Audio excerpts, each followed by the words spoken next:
You can carry out simple experiments to see how factors such as temperature, pH and substrate concentration affect the rate of an enzyme-controlled reaction. Let's take a look at an example. Amylase is an enzyme that catalyzes the breakdown of starch. Starch, whenever mixed with iodine, turns a blue-black colour. Whenever the starch is fully broken down, this colour should then disappear. We can measure at different intervals how long it takes for this colour to actually disappear. We can use a spotting tile, and on each of these spots we can place a couple of drops of iodine before we add our amylase and starch mixture.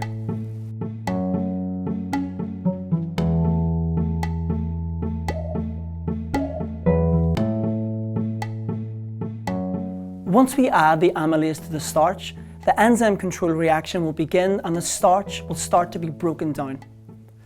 We need to then time, first of all, when we start this reaction, and also use a timer to stop at regular intervals. We can then add the mixture to our spotting tile and observe any colour change. And remember, when there is no longer a colour change and we no longer see a blue-black solution appearing, then the starch is being completely broken down. By adding the starch and amylase mixture every 20 seconds, we can then time how long it takes for the colour change to stop happening. You could also compare the starch and amylase mixture at different temperatures and pHs to see how these variables affect the rate of reaction. Let's take a look at our results. As you can see, the colour change stopped happening at 180 seconds. At this point, the starch has been completely broken down. Here are the results of an experiment that found out how temperature affects the rate of starch breakdown by amylase.